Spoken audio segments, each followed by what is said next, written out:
Hey folks, welcome to, in my objectively subjective opinion, the best panel of the conference. Blockchain means business for government. Quick introduction on me, and then I'm going to bring my panelists up while I introduce the subject matter today. But I am Matt Weinberg. I am an advisor at Grand Central Tech. I mostly help companies access government partnerships and resources. I wear many hats though. One is I started an association called the New York Government Blockchain Association, which seeks to bring together government and blockchain experts with the hope and the dream of starting a pilot program here in New York City. Also former Obama advisor in the Office of Investment and Innovation. I helped drive programs that allocated capital to startups and early stage technology companies. And before that, I worked for the NYC EDC, the city's Economic Development Corporation, ran tech programs that help make New York City the best place for startups to succeed and thrive. I don't know if anyone here has heard of the program NYC Big Apps. No, it's a 1, 2, 3, great. It's a big civic innovation competition. And in the Obama administration, there's this program called the SBIR program, Small Business Innovation Research. It's a $2.5 billion seed fund that goes directly to startups. So while I continue my introduction, I'm gonna bring my panelists on stage and get situated. So let's give them a warm round of applause. Great. So blockchain. We all know that this is a buzzword that has a dizzying heights. Come on stage. Don't be shy. Don't be shy. Yes, sit down. But look, I think the promise is real. We all believe it here on this panel, and I hope in this room. And if its promise is to be realized, it's going to have an acute impact on government and government services. We have a fantastic panel today. These panelists are experts in their fields. They're folks that have gotten in the weeds on this. I'm going to sit down. Thank you. We have someone here that's one of the most successful GovTech entrepreneurs, someone that's intimately aware of how to sell to government. We have someone that runs her own venture fund, a focus of which is investing in blockchain technology. We have someone here with the law degree that this company is a new startup that's at the forefront of ICO regulatory issues. And finally, we have someone that's a former Illinois state government official who's one of the only people in America that's actually set up and implemented a blockchain pilot in government. So before I jump into the panel, just a quick show of hands. Who here is like a blockchain 101, can define the word, knows a little bit what it means, has read the same articles we've all read, but is a beginner? Don't be shy. Okay, good to know. Who here is thinks they're an expert, thinks that they could really tell us what's going on? One person, I love it. Who here could come up here and tell us what a smart contract is? More people that think that they could tell us a smart contract on stage than an expert. That's interesting. I've asked that question twice, so people just love to get up on the mic no matter what they know. Okay, so with that, I'm going to jump right into it. And Cab, first question for you. As the former Illinois official who has architected and actually implemented a blockchain pilot, I'm really interested to know, one, how did you arrive at the solution, or how did you identify the problem that you wanted to solve with blockchain, and how did you arrive at the solution? And two, how did you convince the powers that be that this was a good idea and something worthy of pursuit? So I think it was a bit of a, so just to give a bit of background, the Illinois Blockchain Initiative was really a consortium of six government agencies. We really had a lot of parties interested in the technology, but really didn't know exactly what to do with it. So we started kind of a small core team within that initiative that was really focused on how do we take this technology, think about it, broadly, what is government's role here from a governance perspective, from ecosystem development perspective, but then also how do we take this technology and implement it in government. And I'd say it was actually really pretty organic for the most part. We thought of some kind of ideas that made sense given kind of the design features of the technology, but a lot of where we settled and a lot of our success in actually rolling out and implementing the pilots was having existing buy-in within departments. And it's always difficult to kind of get people to step out and try things new at times in government, but I think we were successful and made it a very kind of low risk value proposition for certain governments. So we didn't try to rip and replace things, but we really tried to focus on interesting kind of value add areas that made sense for government to offer that service, but really, weren't a direct line of business type of item. And just really briefly, what is the pilot? What's the solution? So we actually ran, I think, actually 6 or 7 pilots, wide range of different things. Kind of I think our most successful pilot was a digital identity for birth registration. So how do we think through registering a digital identity for an individual really from the time of birth? And that doesn't inherently need a blockchain, but the way in which we thought about using that identity or enabling a natively digital identity for an individual from the time at birth and was really kind of the goal that we tried to think through. But we tackled a lot of different areas with that as well. Anything from energy credit marketplaces to academic transcripts. We also ran a pilot with our local county in Chicago, Cook County, on land registries, and so really a wide range of opportunities. And it was really great to kind of learn a lot, try a lot of different technologies, and see what made sense. Great. And moving to your right, and please, panelists, before you answer our first question, just give a brief introduction on who you are and what you do. Brittany, so there's a lot of different use cases, as Cab just articulated, but across the world, right? From voting examples to asset management to digital identity. Is this something that's investable as an investor? There's a recent blockchain pilot in West Virginia that allows absentee voting from military personnel overseas. And the company, I think it's called Votaz, very creative name, actually got $2.2 million in seed funding from an institutional VC. So just wondering if this is an opportunity in the investment world for you and what you think about it. Yeah, sure. So just a little background. My name is Brittany Laughlin. I'm a partner at Lattice Ventures. We're an early stage venture capital firm in New York. We've made a number of blockchain investments. I've been investing as a VC in the space for about 5 years. I was at Union Square Ventures before. We invested in companies like Coinbase, IPFS, Blockstack, OpenBazaar, MediaChain. Some of these companies have been around for 5+ years, so it's not necessarily new technology. I think from the investment perspective, we are seeing a lot of potential projects that are getting off the ground, and I think there is a lot of opportunity. If this example you gave about the voting coin, if this is something that gets implemented in West Virginia successfully, I think we may see it roll out to other use cases as well, either other states or other countries. And so there could be long-term value in providing that service, especially if there's potential revenue in the future.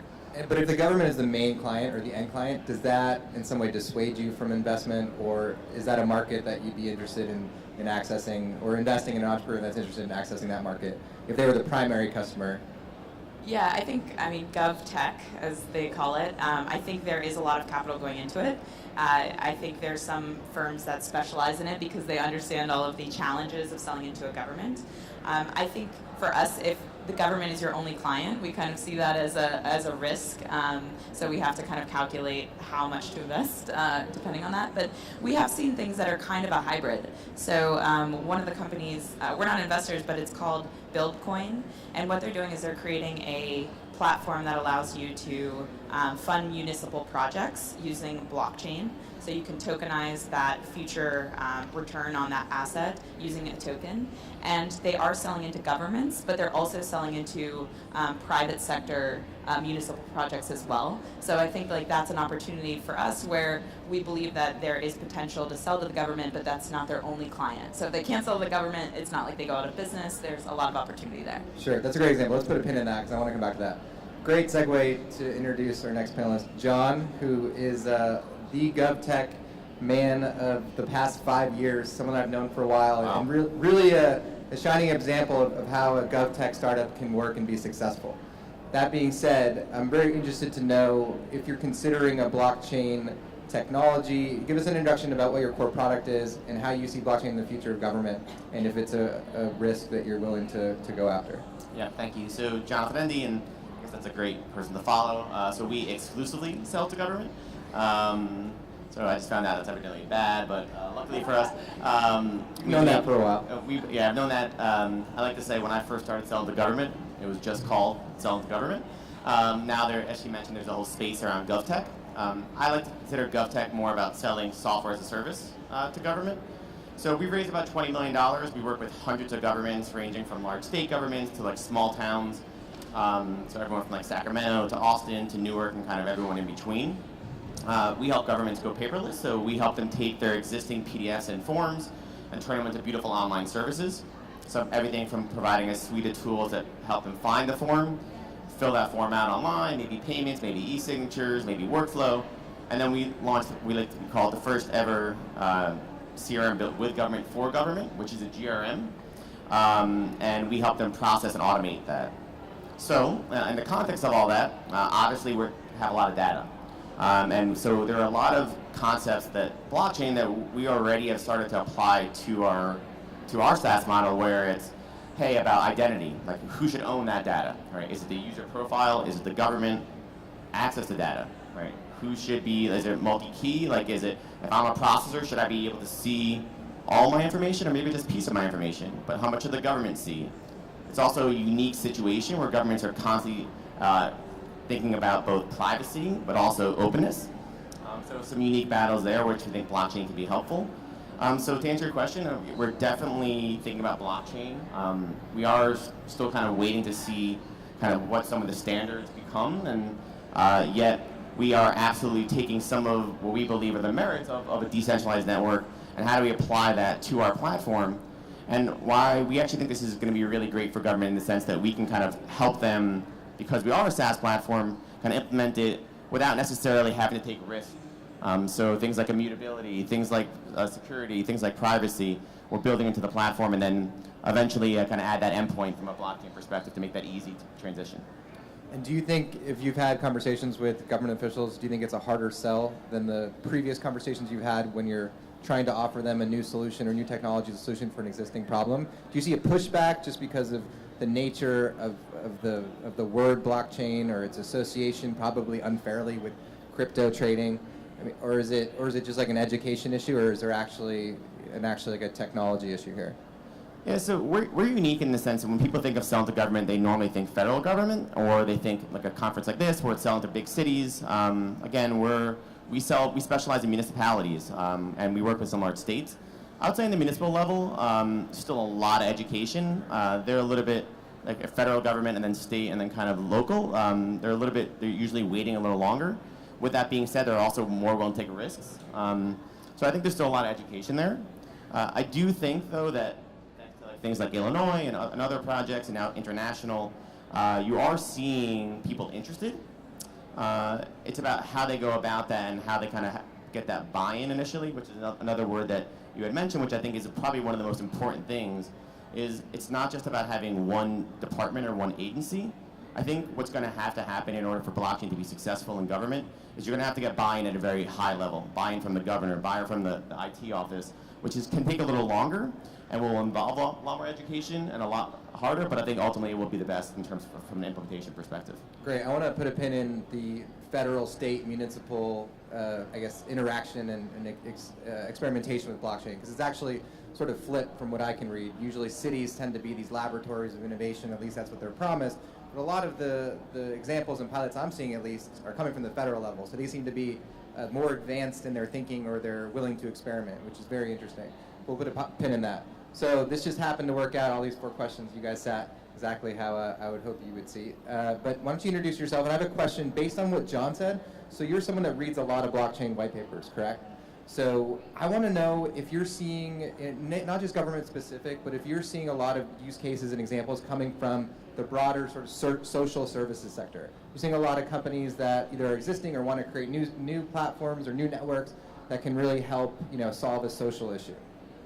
Hi everyone, I'm Ayesha Kiani and I work at Republic. Republic is a platform where companies can raise for their token sale from the unaccredited investors. So putting the government in and we are getting some good energy projects in, because so there's 2 elements to blockchain, right? One, is there going to be a token, would the token be traded or handed off or bought off, to accredited guys or unaccredited guys? And would the token have another value? Because the next set of tokens are going to be, companies are headed towards asset tokenization. So we have started seeing energy plants that are looking to tokenize themselves.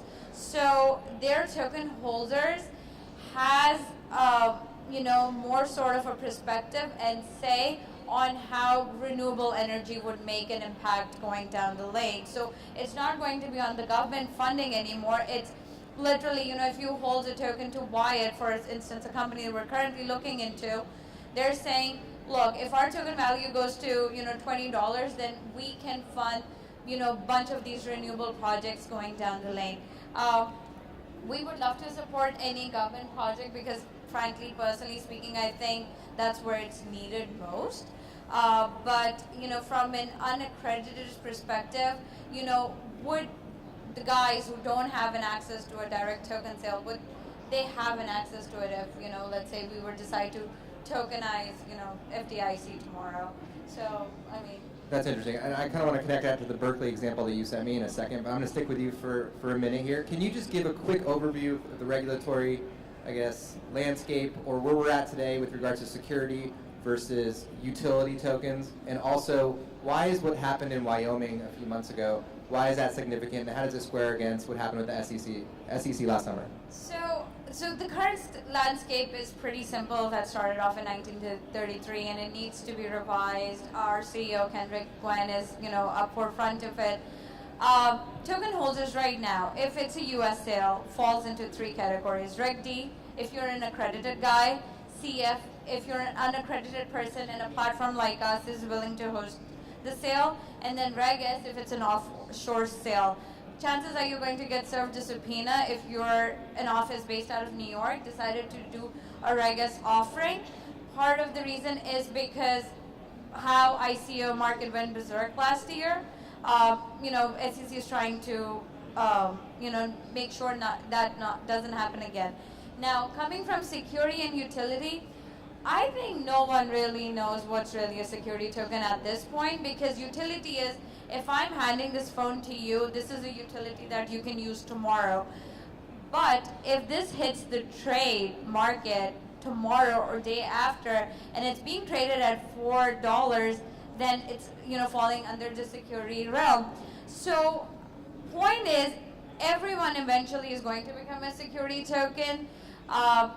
There are companies emerging that are looking to host these security tokens for tradable purposes. But going down the lane, I think it's going to be less about utility and more about security. And as far as Wyoming goes, I think they've apparently always been the first one to pass legislation when it comes to dealing with the government on such issues. I think now the dialogue is open, right? Like now people know about crypto, blockchain. It is much more of a conversation that no one is going to avoid. It's just how to make it more of a friendly user and more of a governmental approach where everyone has access to it, but there's less of a fraud than it was when it started a couple of years ago. Great overview, thank you. So this is a question for everybody, but Brittany last night a couple days ago, sent me a really awesome use case about, I don't know if it was a municipal agency, but a public-private agency wanted to issue a municipal bond to fund a public project, but issue it with an ICO. For me, that indicates that the folks in government that are trying to regulate the technology or regulate the security or token aspect are not the same ones that are considering ways to innovate and ways to use it, really leverage it for government purposes in ways that we haven't thought about. So I'm wondering if you agree with that, and Brittany, if you wanted to give a quick overview of that example and why it's interesting to you. But Cab, someone that's obviously implemented the technology in government, that's probably a whole different mindset than someone that needs to think about the public safety or the public that's in jeopardy from unlawful token sales or unlawful investment offerings. So I just want to know if you have a perspective on that specifically. Yeah, so you can look up this project. It was, as you mentioned, it was just announced and I'm not an expert on the project, you know, I had some information, but basically the city of Berkeley was planning to raise funds for a particular project, and instead of issuing a normal government bond, they decided to use blockchain technology. I think what's great about that is they're basically issuing a bond on a decentralized ledger that gives access to multiple different types of people, that keeps their administration costs low as well. If you're not issuing paper bond certificates, if you're not, you know, having to advertise only in paper sort of ways, I think that was one of the real motivations. I actually saw one of the people who was representing the city of Berkeley in this launch in San Francisco, and they were saying, like, these are the things that government deals with that's really a headache, is paperwork, filing, having a single source of truth. If there's turnover and who's leading, like, where does that information live, where is it stored? So those are some of the reasons that they decided to do it. What's nice about it, though, is it's not a token. It's not a securities offering because there is no secondary, like, sort of trading market explicitly for this. Instead, it's just a way to issue on a blockchain a future contract that you will receive some income back after you've put your money in. We've also seen that similar use case. Daimler used that for one of their bonds, basically for funds for operations. They basically issued bonds. They used a blockchain. They didn't issue a cryptocurrency. They didn't issue a token. They were just using the underlying technology to do that, which I think is really smart and a key differentiation between what a security is versus using the blockchain. Those two things can be separate. Interesting. So yeah, so I guess that to apply with regulation, that there's not really a concern there because it's a fixed asset anyway, or it's a fixed income asset, but it's not going to be a token. Yeah, exactly. So I think that's a great way for governments to experiment if they're worried about, you know, some of the regulation and securities law. That kind of happens at the SEC level, the Trading Commission level. There's a lot of ways you can interact with blockchain that don't have anything to do with securities or trading. So you can be compliant and experiment with this technology in the short term, even in very small ways. Like, say you wanted to raise $20,000 using like a bond type mechanism, you could do that.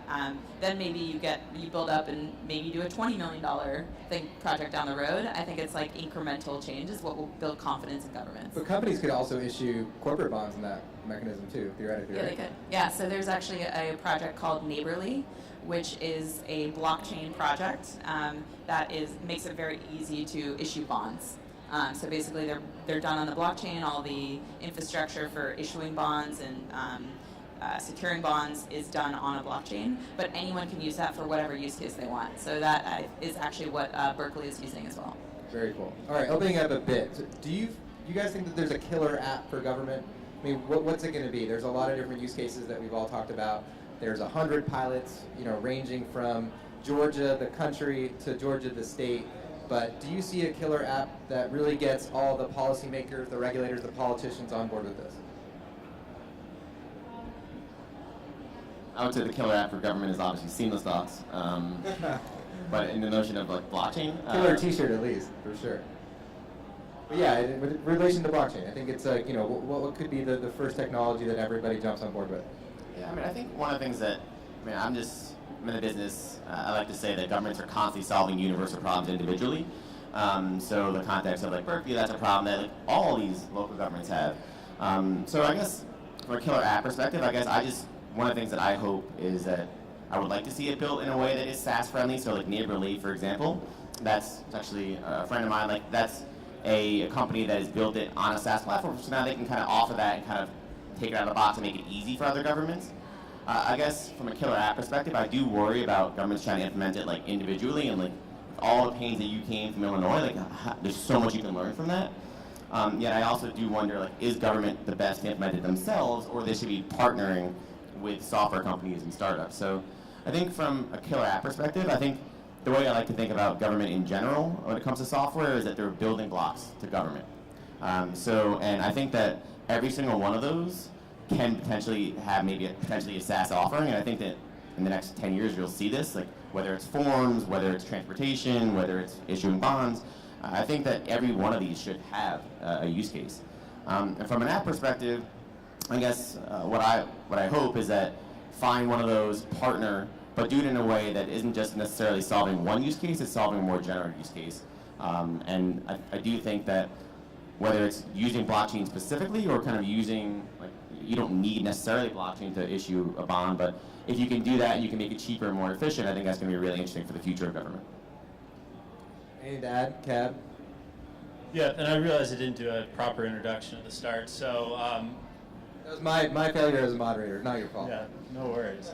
So Rand was the strategy lead for the Illinois Blockchain Initiative, recently departed that about 2 months ago and started a blockchain-based digital identity platform. We're primarily focused on the government segment, but also see that as a very unique way to really bootstrap network effects. So you can use your digital identity in many different contexts, whether it be financial services, healthcare, a lot of kind of interesting products that can evolve from getting identity right. But what we really learned, and I'd say this company really evolved from a lot of our thinking in government, and I'd have to say I do think identity is the killer app for government, is really, you know, the kind of interesting and unique role government plays and facilitates, you know, for existing identity systems. That, you know, that driver's license, that physical card is a really powerful tool in the economy, and thinking about ways to, you know, properly, securely digitize that in a way that's digestible and easy for machines to read, you know, it just begets a lot of really kind of interesting applications in all industries. And so we really think that government can help facilitate that process, or that process of digitization, and really think that's kind of a unique way in which government can facilitate a use case that can be repurposed internally, but also can really be an engine for economic growth more broadly. Yeah, I love that example. So with identity, you think about a lot of places on the web where you try and prove who you are, and a lot of times it's you scanning your photo ID, a physical piece of plastic, to sign up for a bank account, or to work with PayPal, or to purchase things, or if you're ordering alcohol online to get, you know, delivered to your house. There's all sorts of use cases, but that government role in how we interact with the web is critical. And I think the identity piece is very important. It's not that profitable just to be an identity provider, so I think how it interlinks with a lot of different places is important, and why government's role is really important, because it may not be something that will be a big business, but it's an essential piece of this digital economy that we all participate in.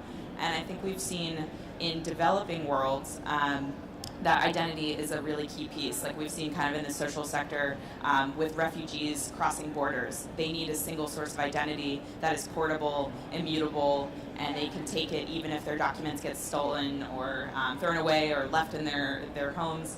So that important piece we see not only in the US government, which is what you're doing, but also in other places. And so hopefully we can learn from all of those examples and do a better job using this new technology, which is cryptographically secure, to give everyone access to an identity that operates no matter where you are or how you interact on the web. I do think, just to add on that, I think that the concept of identity also transforms a little bit when you bring it into the crypto and blockchain. I think that that's going to be something interesting, where if you think about a driver's license, there's only so much information on that. Yet, I think my thesis is that now, all of a sudden, if it is cryptographic secure, like, what if you're diabetic, or what if you're an organ donor, but what if you also, like, own a dog or own a business, and how does government think about that, and how do you bring that? So there's a lot more that comes with your identity. I like to say that, you know, governments are constantly asking you questions they already know about you, right? So if that can now come with you from an identity perspective, I think it's going to be really interesting to see how this notion of identity transforms in the context of blockchain, and kind of what are you bringing with you, and who owns that data again. And so whether you're talking to New York State Health Department or talking to clerks, how do you, with your ID, bring certain information, but be in control of what information is released into who? I think I'll add to what Brittany said. So what comes before identity? Like, if I was to go to a DMV tomorrow to renew my license, I have to take my birth certificate, which I have to find from piles of paper. I have to take a credit card, which I don't use anymore because it's Apple Pay. All of the paper trail. And if, God forbid, another hospital decides to look into my record that exists at another hospital, I have to carry an entire folder to Columbia, because NYU does not want to transfer the information to Columbia because they think they're going to lose the patient. So blockchain plays a part where, yes, most of the data that exists gets secured, so anyone has an access to it that needs it to. So we have like less much of a paper trail going forward and more of a human efficiency getting into play. That's where So you need your birth certificate to get your license renewed?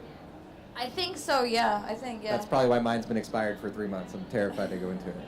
That's a good question. So what does it mean to me as a citizen if all these blockchain solutions are getting implemented in government? I mean, obviously there's an efficiency and a cost savings internally, but what do I see as the citizen as I interact with government? I mean, what does someone in Estonia see, which Estonia I think is one of the most digitally advanced countries in the world? I mean, what am I going to see with someone from Illinois that, I've thought about my birth certificate twice. I think my mom has it. I think it's in her house.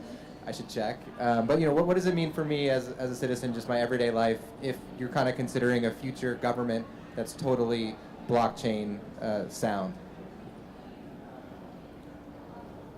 I think human efficiency. We're looking at productivity. We're looking at faster processes. Bad example, but just to give you an example, my U.S. citizenship is pending, and I accidentally missed my interview because I was traveling, and I had to write them a letter, mail it, and say, look, this is the travel document. I ended up missing my interview. What needs to get done? And I had to file the entire paperwork for it again. So I think human efficiency, saving me another 2 months on that, plane interview that I could have just had a month ago had I not needed to mail it or FedEx it. So I think that's where... So it's just like an extension of interacting with the digitized government, but nothing specifically maybe about blockchain that I have a different experience with government. Yeah, I think that at least I see the first phase is hopefully nothing. So I think about the fact so we actually do a lot of birth certificate registrations. This happened actually with the city of Newark. We handle all their birth certificate registrations. If you want to go and you need a copy of your birth certificate, you go, you fill out a seamless doc, and then they process it using our collaboration tools. Yet, I think what's interesting about that is that they're not on blockchain yet, but hopefully what happens the next time you fill out that form or it's some piece in that puzzle, it just happens when you click submit, and it's kind of happening in the back, and now the next time you log in, that information is with you and you can carry it with you. So I think that that's going to be part of the first phase. I mean, there's also this issue with Newark, I don't know if you guys heard, actually was hacked, and they had a ransomware situation where people actually had their information, and there was no necessarily data immutability in terms of not the birth certificates, because that was on seamless docs, but it was some other information. But I think that that's something that's interesting in the sense of this notion of immutability. So I think hopefully what will start happening sooner rather than later is having government start taking advantage of some of these things behind the scenes. So us as citizens, we don't have to necessarily worry. I do think it's antiquated at this point, the fact that you bring a paper license, or when you walk through New York City streets, you see all these permits that are pieces of paper, like taped to a fence. And you're oh, they have the right. I think there's a lot that can be done.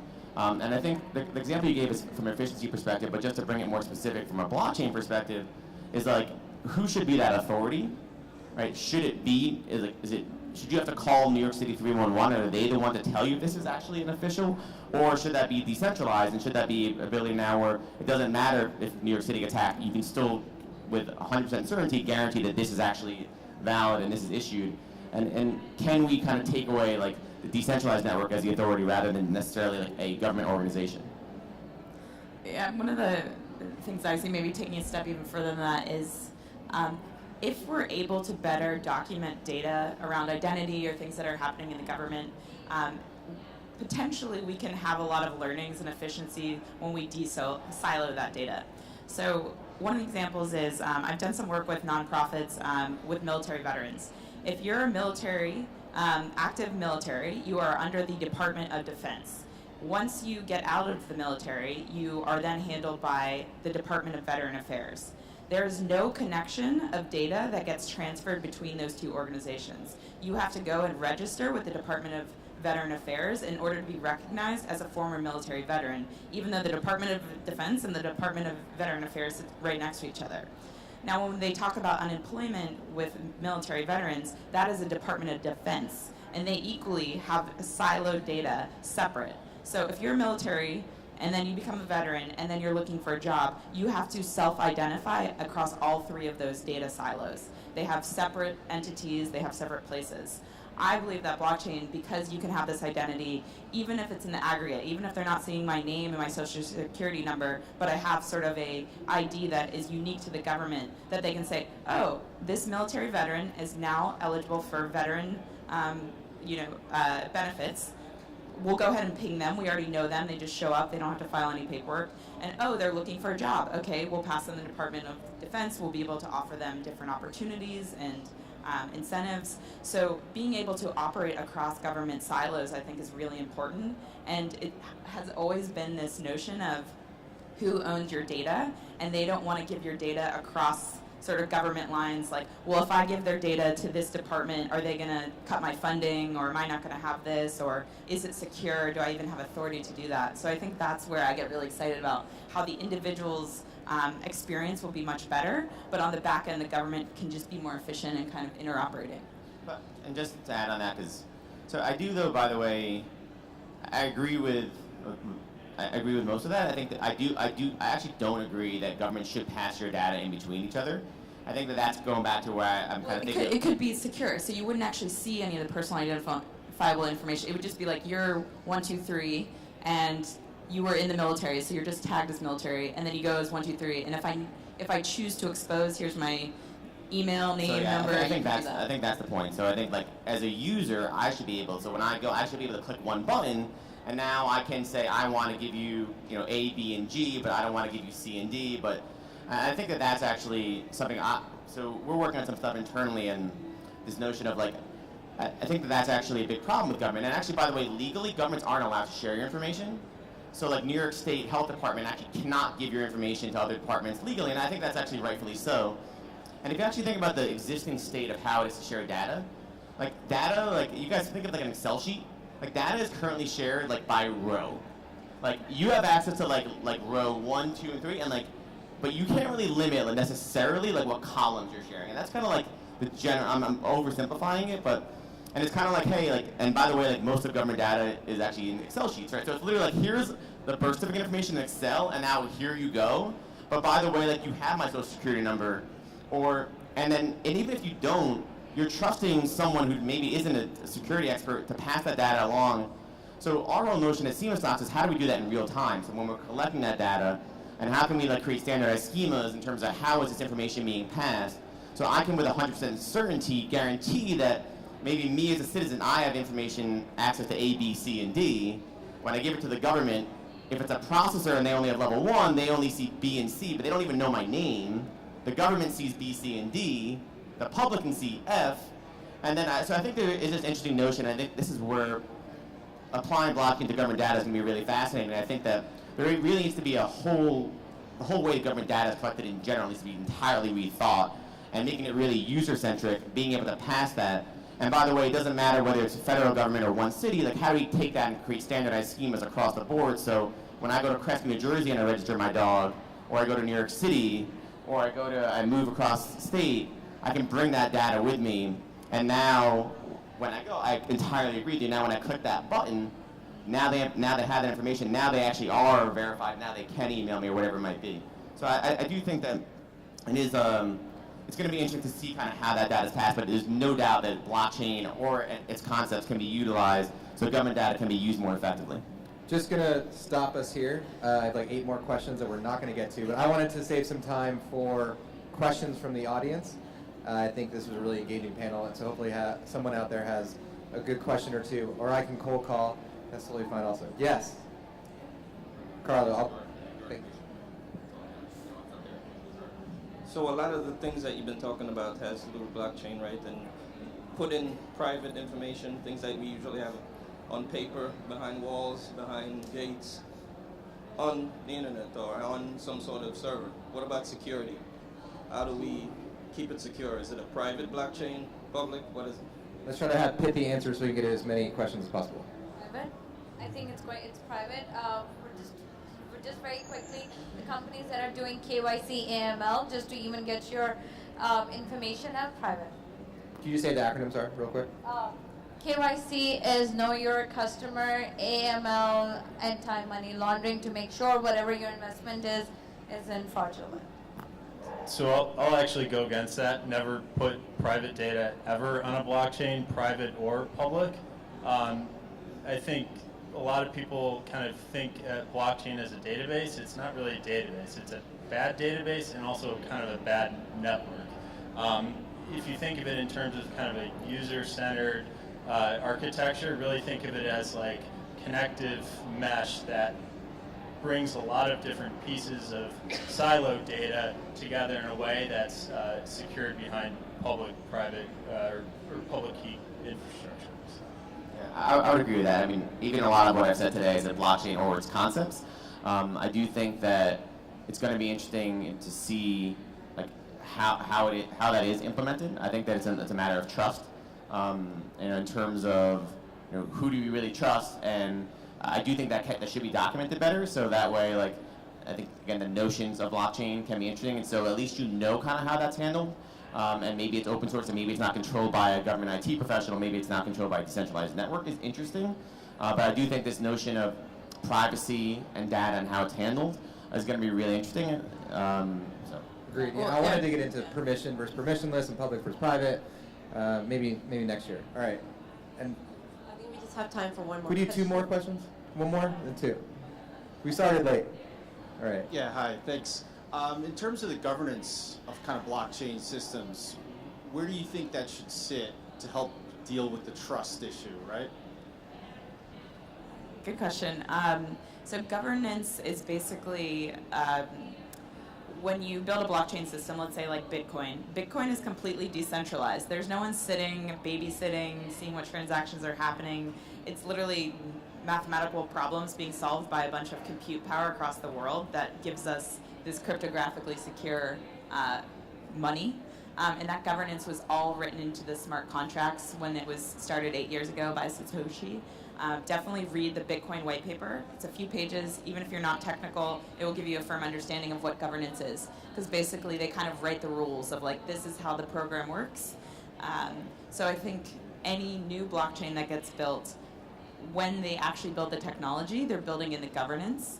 I think there's a lot of skepticism that people are able to anticipate the future challenges that exist.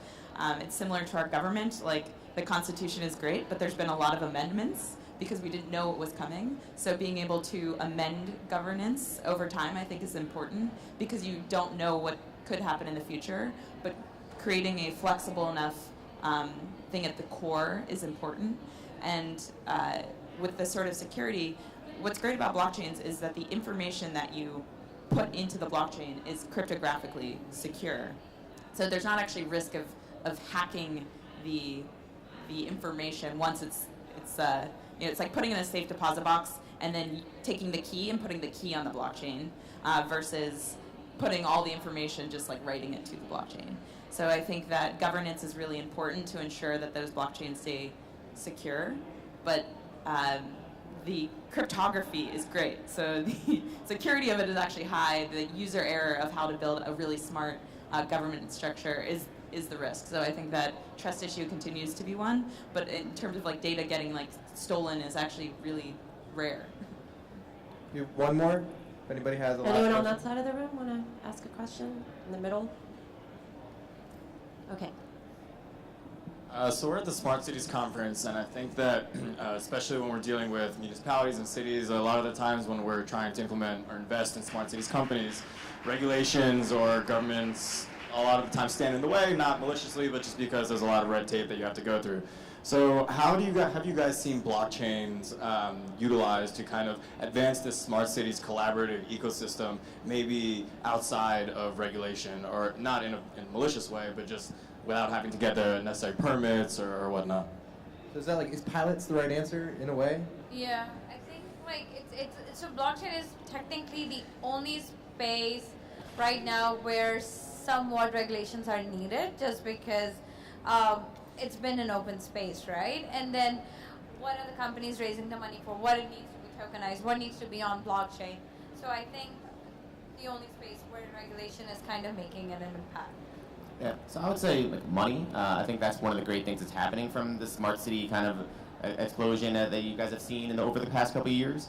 I think rather than a startup having to come and say, hey, I'm going to go build this and try to speculate, I think now that you have 50 million, 100 million, $20 million grants across the board, whether it's transportation, whether it's things that they're doing like in Canada, things that they're doing across the board, I think hopefully that will now drive interest and drive, you need venture capital so that you can hire more engineers, so you can and this will be good validation. So I think the fact, especially smart cities are thinking a lot about like energy and transportation and really wonderful use cases for blockchain. So hopefully what will happen from those is large contracts. And if you can go start with a $2 million or $3 million or $10 million contract for one of these things, it will just help advance the technology. And then as the technology advances and you get that one use case, hopefully that will be replicated across the board.